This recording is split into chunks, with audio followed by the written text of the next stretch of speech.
The galaxy was vast and full of life. Many ancient civilizations had risen and fallen among the stars. They built great cities on moons, forged weapons that could burn entire planets, and sailed through space as easily as fish swam through oceans. Among these proud empires, there was one small world that almost everyone ignored: Earth.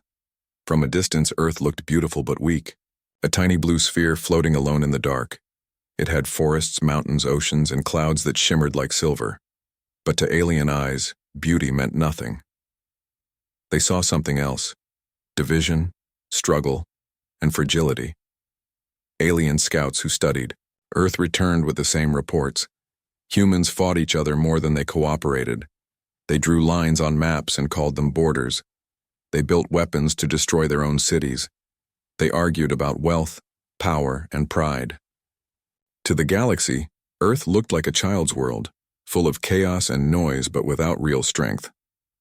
On the Council of Worlds, many species laughed when Earth was mentioned. "They are not ready for the stars," one delegate said. "Their machines are clumsy. Their minds are small. If the galaxy ever pushes them, they will break." Others nodded in agreement.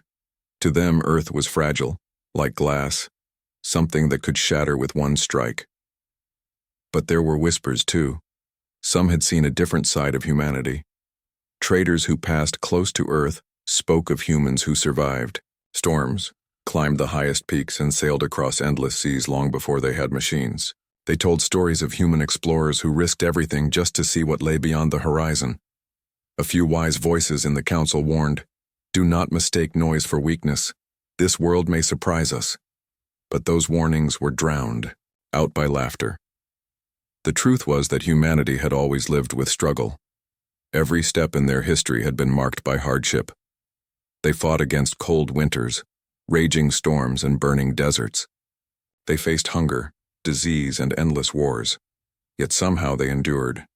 Humanity had always been fragile in body, but strong in spirit. The galaxy did not see this. It only saw the surface. Above the Earth, alien fleets drifted in silence. Their commanders studied the planet with cold, patient eyes. They saw a fractured world and they planned to conquer it easily. Why waste words with creatures who could barely reach their own moon? To the invaders, this was no war. It would be a simple harvest. On Earth itself, life went on in ignorance. Children played in fields. Parents worried about their families. Leaders argued in halls of power. Humanity did not know that eyes from the stars were already upon them, judging them, waiting for the right moment to strike. But beneath this fragile surface, something was growing. Quietly, without fanfare, humanity was preparing. They had learned from their long history of survival.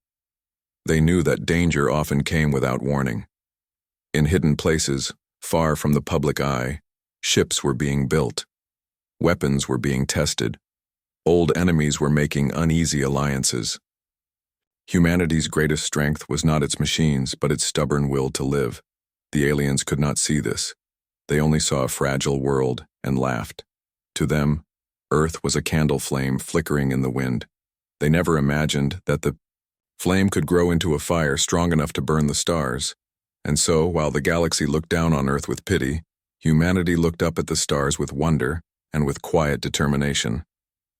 They were fragile, yes, but they were also waiting. The day would come when the galaxy would learn the truth. The fragile world was not so fragile after all. The night the alien fleet arrived, Earth changed forever. At first, it was only a whisper. Strange signals echoed across satellites. Static carried patterns no one could explain. Astronomers noticed faint shadows moving against the stars, too large and too many to be meteors. Soon, telescopes captured the truth. Ships. Colossal ships. They appeared above the world without warning. One moment the sky was clear, the next it was filled with giants. Alien vessels stretched longer than cities, their metallic hulls glowing with strange light. To those on the ground, they looked like floating mountains blocking the heavens. Panic swept across the planet. News channels flashed the same words. "They are here." Crowds filled the streets. Some prayed, some wept, and some simply stared upward in silence, unable to believe what they saw. Children clutched their parents' hands, asking questions no one could answer. Governments scrambled. Presidents, prime ministers, and generals rushed into hidden bunkers. Phone lines burned with frantic calls between nations. Old enemies forgot their grudges as fear swallowed their pride. For once, all of humanity shared the same thought. We are not alone, and we are not ready. The aliens did not wait. Their voice arrived across every screen, radio, and device, translated into every language at once. It was cold and merciless. People of Earth, the voice declared, your time as children is over. The galaxy does not belong to the weak. Submit, and you may live as servants. Resist, and you will be destroyed. The words sank like stones into human hearts. Some broke into despair, some shouted in anger. Many felt helpless, as if the very weight of the universe was pressing down upon them. In that moment, Earth looked exactly as the aliens believed: fragile, divided, weak.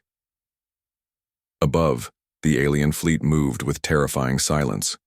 Their weapons glowed, with energy strong enough to split continents.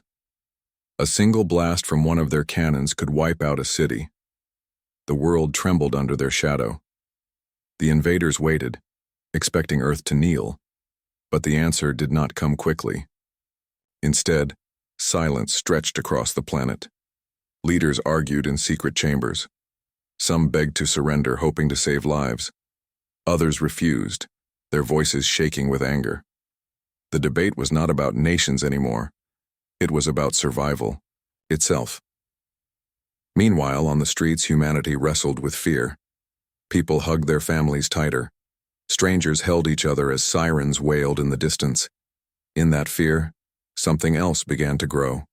It was small at first, but it spread quickly, a spark of defiance. For deep inside, humans had always carried one truth: they did not kneel easily. History had proven it again and again. They had faced tyrants, invaders, disasters, and plagues, and each time, though scarred, they had risen again. The aliens did not see this truth. They only saw bodies trembling. They did not see the fire burning inside. And then humanity spoke back. Across every screen, across every channel, a voice answered. Not of one leader, but of a united people. This is Earth, the message said. You see a fragile world. You see fear, but you will also see strength. We will not kneel. The aliens paused. For the first time, they hesitated. They had expected easy submission, not bold defiance. Their scanners showed no fleets, no weapons, strong enough to match their own. So where did this confidence come from? On the ground, humans held their breath. No one knew what would happen next. Would the aliens fire? Would cities vanish in flames?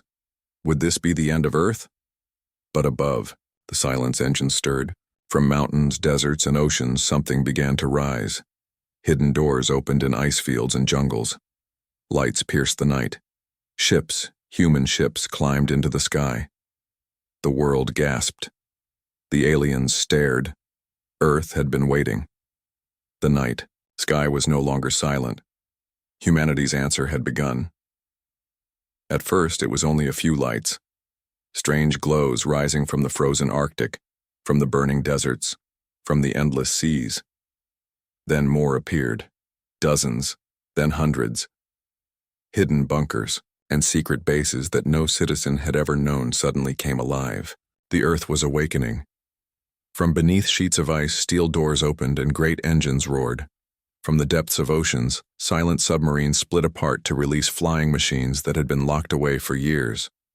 From the deserts, enormous, hangars disguised as dunes lifted open, unleashing fleets of sleek warships that screamed into the skies. The people on the ground stood in shock. They had thought their world unprepared, fragile, hopeless. But now they saw the truth.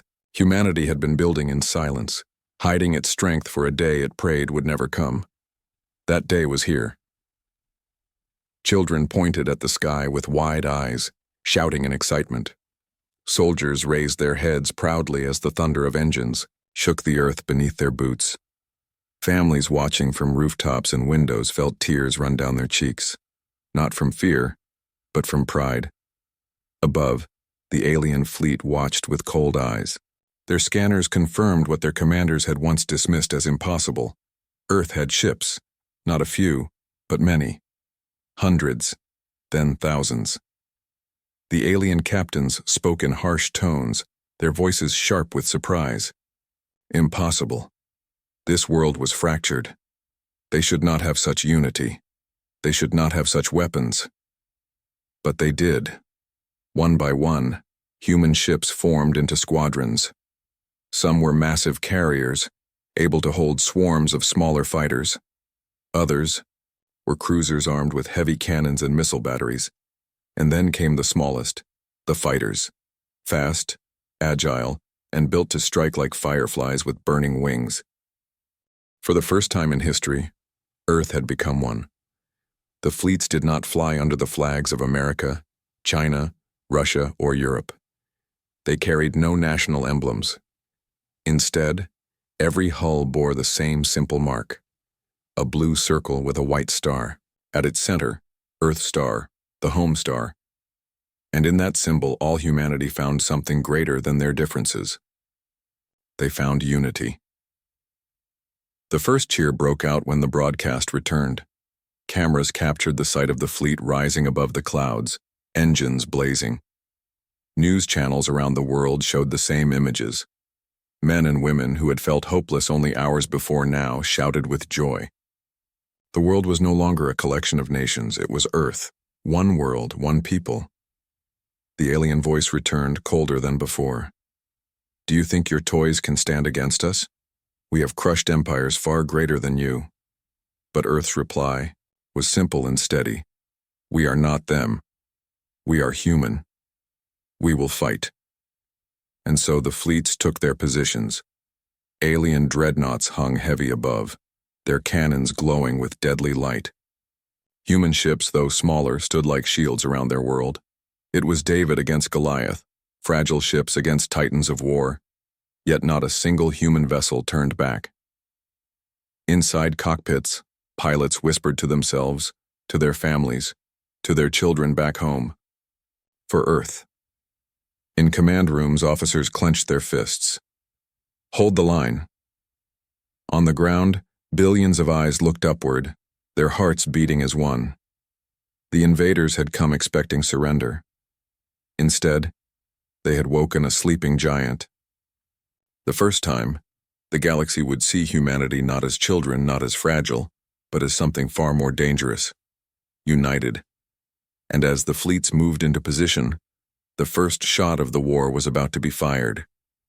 The fragile world had just unleashed its strength. The silence did not last long. Above Earth, the sky trembled with tension as the two fleets faced each other. On one side, the alien armada, vast, ancient, and armed with weapons that had crushed entire civilizations. On the other, the newborn fleet of Earth, smaller, younger, and untested in the fires of galactic war. Every human heart knew what was coming. Billions watched from their homes, from shelters, from city streets where screens showed the battle above. Mothers held their children close. Soldiers gripped their weapons though they could not fight in the sky. And in orbit, men and women inside steel ships took deep breaths and whispered prayers. Then, the first beam of light split the darkness. A colossal alien dreadnought fired. Its weapon cut across space, a beam brighter than the sun. In a single instant, one of Earth's cruisers was struck. The hull melted, the ship broke apart. The fireball lit the heavens and thousands of lives were gone. The world cried out. But Earth did not break. Human ships answered. From dozens of carriers, swarms of fighters burst forth, engines blazing. Missiles streaked toward the alien ships. Torpedoes roared into the void. Cannons thundered, shaking even the silence of space. Humanity had fired back. The first clash had begun. Alien ships moved like predators, precise and merciless. Their beams cut through fighters in flashes of fire. Entire squadrons vanished in seconds. But the humans were fast, darting in swarms, striking with courage that no scanner could measure. Every time a human pilot screamed, "For Earth," their missiles flew straighter, their ships dove braver. On the ground, people watched with tears.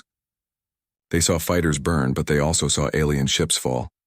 When the first alien cruiser exploded, cheers echoed across cities. Strangers hugged strangers. In villages, towns, and crowded shelters, voices shouted as one. They can bleed. They can fall. In the command ship, Admiral Reyes stood with steady eyes. He had been chosen not because he was the strongest, but because he believed in something greater than survival. He believed in humanity's spirit. His voice echoed through the fleet. Hold the line. Do not give them our world. Today, we fight not as nations, but as one people. Today, Earth stands together. The fleet roared back. In answer, the battle grew into chaos. Alien cannons shattered human shields. Human torpedoes tore open alien hulls. Debris rained like falling stars into Earth's atmosphere. Both sides lost ships, but neither gave way. The orbit above the planet became a storm of fire, smoke, and broken steel. In the cockpit of a fighter, a young pilot named Sarah whispered to herself. She thought of her little brother watching from the ground. She thought of his smile. She thought of his hope. With tears in her eyes, she dove straight toward an alien gunship twice the size of her craft. She fired her last missiles and screamed into the void as her ship vanished in light. The gunship exploded with her. Stories like hers filled the battlefield. Humanity was fragile, yes, but in their fragility lay a strange power. They fought with everything, not because they were stronger, but because they had no choice but to win. The aliens had come expecting fear. What they found was fury. As the battle raged on, more human ships rose from the surface. Reinforcements hidden deep underground now joined the fight. The sky became a storm of firepower. The aliens pressed hard, confident in their numbers and strength. But for the first time in ages, they felt resistance. Not from another empire, but from a single stubborn world that refused to kneel. When the first alien dreadnought finally cracked apart under a storm of missiles, the heavens lit, like dawn. The explosion was seen even from the ground. Humanity shouted in triumph. Children lifted their fists. Old men cried. The invincible had been wounded, but victory was not yet won. The aliens had more ships, more weapons, and far greater numbers. Humanity had drawn blood, but the cost was heavy. Thousands were gone. Entire fleets lay in ruins. Still, no one turned back. Because the message was clear. The fragile world had found its voice in fire. And the galaxy would never forget the sound of Earth's first battle cry. The war did not end with the first great battle. That clash above, Earth was only the beginning. For weeks the skies remained full of fire. Alien dreadnoughts continued to circle the planet like vultures, striking whenever they found weakness. Human fleets rose again and again to meet them. Each battle left the orbit heavy with wreckage, broken metal, shattered hulls, and drifting bodies. Space became a graveyard. But still, humanity did not give up. Every loss was painful. Families mourned sons and daughters who never returned from the sky. Cities shook when burning debris fell through the atmosphere. Across the world, funerals were held, sometimes without bodies, only names. Yet in every tear, there was also pride. People whispered the same words at gravesides. They fought for Earth. They did not die for nothing. The aliens grew frustrated. They had crushed many worlds before, but none like this. Other civilizations surrendered quickly, accepting chains to avoid death. But humanity was different. Every time the invaders destroyed a fleet, another rose. Every time they thought fear would break human spirits, the opposite happened. Resistance grew stronger. The secret was learning. Humanity was fragile, but humanity learned fast. Each battle taught them something new. Scientists studied alien weapons, discovering weaknesses in their energy shields. Engineers modified human ships overnight, turning failures into victories. Pilots adapted to alien strategies, finding ways to strike where no computer predicted. What humans lacked in experience, they made up for in creativity. Soon, alien commanders noticed something they had never seen before. The humans were changing, faster than their data could follow. Yesterday's mistakes were not repeated. Yesterday's losses became today's victories. Humanity was evolving in the middle of war, and with each new lesson, their courage grew. On the ground, hope spread like wildfire. Screens showed battles in the skies, not just defeats, but victories.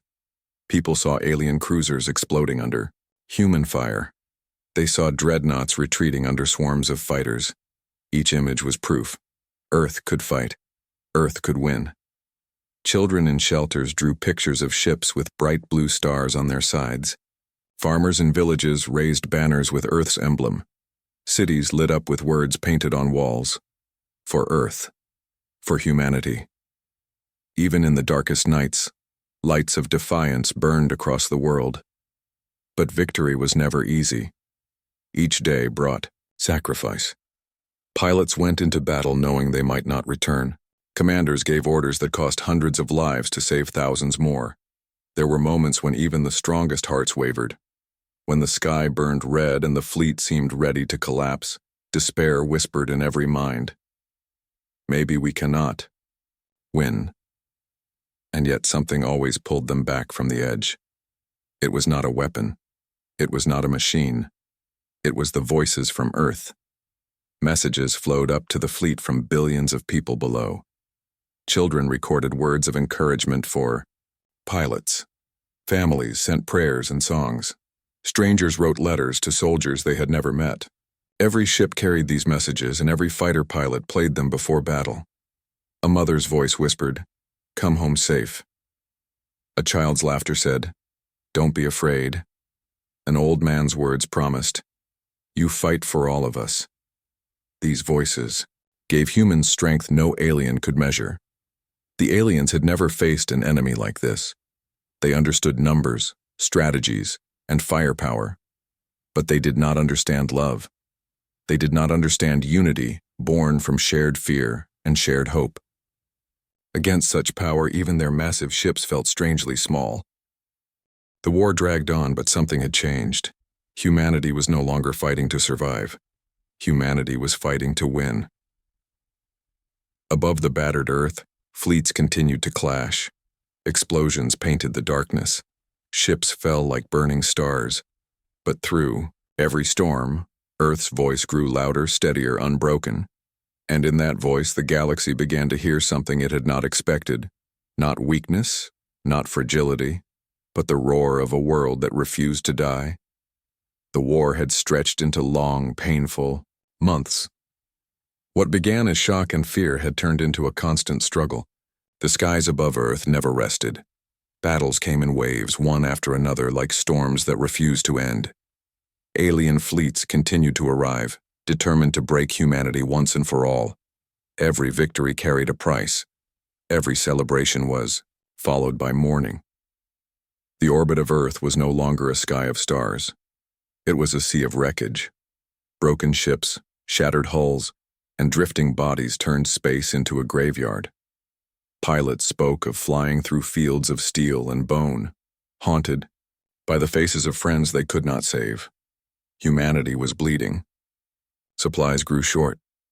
Factories worked day and night to repair ships, but each new fleet seemed smaller than the last. Soldiers fought without rest. Families lived in shelters, hearing the rumble of distant battles above. Whole cities went dark. To conserve power, their people watching the skies with weary eyes, and yet the fight continued. The aliens pushed harder. They brought larger ships, stronger weapons, more ruthless commanders. With every loss, they expected Earth to finally surrender. But still no white flags were raised. Instead, they met a stubborn enemy who refused to fall. Admiral Reyes stood at the center of it all. His hair had gone gray, his eyes heavy with sleepless nights, but his voice never wavered. On the bridge of his ship, he looked at the tired faces of his crew and spoke softly. "We are the shield of Earth. As long as we breathe, our world stands. We may bend, but we will not break." His words carried through the fleet, giving courage to pilots, engineers, and soldiers alike. But even courage could not erase the truth. Humanity was close to breaking. One night, the alien armada launched its greatest assault. Hundreds of dreadnoughts descended at once, their weapons blazing like suns. The first strike tore through human lines, scattering ships like paper in a storm. Whole squadrons vanished in minutes. Shields cracked. Engines failed. The fleet buckled under the pressure. On Earth, people watched in silence. Broadcasts showed fire spreading across the heavens. Many held hands in prayer. Some wept openly. Even the strongest hearts feared the end had come. Inside the command ship, alarms screamed. Officers shouted warnings. Reyes gripped the railing as the deck shook beneath him. For the first time, despair touched even him. The fleet was falling apart. Humanity's last wall was crumbling. Then came the voices. From Earth, billions spoke at once. Radio waves, video messages, simple words, all rising like a storm of hope. Children sang songs of courage. Families shouted, "Fight for us." Strangers screamed, "Do not give up." Billions of voices filled the fleet with fire. Pilots played those voices in their cockpits. Soldiers listened through their helmets. Engineers wept as they worked, fixing ships with trembling hands. Humanity itself was speaking, not as nations but as one. The aliens did not understand. They saw ships breaking, shields falling, fleets burning. To them, victory was already theirs. But what they could not see was the invisible shield protecting humanity, the unshakable will of a united world. In that darkest hour, the fleet did not retreat. Broken ships held the line. Damaged fighters dove again and again. Every soldier fought as if Earth itself was inside their hearts. And then, something changed. Through smoke and fire, the alien flagship appeared. A giant, larger than any ship humanity had yet faced. Its cannons glowed with enough power to end the war in one strike. The aliens broadcast their message once more. This is the end. You will fall. Your fragile world will burn. But Earth's answer was louder. Every ship, every fighter, every voice shouted as one, "No, we are still here. We will never kneel." The fleet turned, scarred but unbroken, and charged toward the flagship. The war had reached its breaking point. Humanity was standing at the edge of destruction. But in that final stand, they showed the galaxy the truth. Fragility was not weakness. Fragility could also mean endurance, the ability to bend without breaking, the power to rise again and again. And as Earth's battered fleet faced the greatest enemy yet, one thing became clear. The fragile world had found its strength in unity. The final battle was about to begin. The sky burned like a second sun. The alien flagship loomed above Earth, its hull black and endless, its weapons glowing with the light of death. It was larger than mountains, older than empires, and armed with the power to shatter worlds. Around it, the broken remains of ships drifted, human and alien alike. The battlefield was a graveyard, yet the fight was not finished. Inside the command ship Sol's Dawn, Admiral Reyes stood tall, though the floor trembled beneath his feet. His fleet was broken, scarred, but not destroyed. His voice carried across every channel. This is it. This is our last stand. We do not fight for glory. We fight for every child, every family, every soul on Earth. If we fall together. If we rise as one. The answer came in a roar of voices. Pilots, engineers, soldiers, all shouted the same words, for Earth, and then the fleet moved. Like sparks from a dying fire, Earth ships charged forward. Fighters weaved between alien beams, cannons thundered, missiles streaked like falling stars. Human vessels, battered and scarred, dove at the enemy with reckless courage. Some exploded in fire, others pushed on, but none turned back. The alien flagship responded with fury. Its weapons unleashed storms of light cutting through human lines. Ships burst apart, one after another. Yet with every loss, more humans pressed forward. They struck the flagship's shields again and again, each blow small, but together like waves pounding a cliff. On Earth, billions watched. Crowds filled shelters, cities, and villages, their eyes fixed on the skies. Every explosion made hearts sink, every human strike made voices cheer. Strangers held hands. Children cried and whispered, "Please win." All of humanity prayed together as one. Then came the moment. The flagship prepared its superweapon, a single cannon glowing brighter than the sun. One strike could wipe out Earth, turning oceans to steam and cities to ash. The alien commander's voice thundered, "This world will end," but humanity refused to bow. Admiral Reyes gave the final order. "All ships concentrate fire, give them everything." Every missile, every torpedo, every last shot of energy was fired. Human ships dove closer, some ramming directly into the flagship's shields, sacrificing themselves to weaken its defense. Fighters swarmed like hornets, striking at the giant's wounds. The sky became white with light. At last, the flagship's shields cracked. For the first time, its black hull was exposed. Cries of hope filled the fleet. Humanity had found a way. Through Sarah's brother, watching from Earth, whispered, "Do it, please." And humanity did. A wave of missiles struck the flagship's heart. Explosions ripped across its surface, tearing open steel as old as stars. Fire poured out into the void. The giant shuddered, roared, and then began to fall. The alien flagship, pride of their empire, was dying. Its burning body sank toward Earth, breaking apart as it entered the atmosphere. Pieces scattered like meteors, crashing into oceans and deserts. The rest exploded in a blaze that lit the night sky brighter than dawn. For a long moment, there was silence. Then came the sound that shook the world. Cheers. From shelters, from cities, from villages, from every corner of Earth, cheers rose like thunder. People wept, laughed, and embraced strangers. Soldiers dropped their weapons and cried into each other's shoulders. Humanity had done the impossible. The aliens, broken and humiliated, fled into the stars. Their fleets vanished, leaving behind only wreckage and silence. For the first time, Earth's skies were clear. Admiral Reyes looked at the stars, his voice quiet. "We are still here." And the galaxy listened. Far away on worlds that had once laughed at Earth, silence fell. The Council of Worlds spoke no more of a fragile planet. They spoke of survivors, of warriors, of humans who had faced an empire and endured. Earth was no longer seen as weak. It was seen with respect and with fear, because the galaxy had learned a truth written in fire. Fragility does not mean weakness. Fragility can mean resilience. A world that bends, but does not break. A people who suffer, but rise again. And from that day forward, one memory echoed across the stars. The day a fragile world unleashed its fleet and proved to the galaxy that it would never kneel.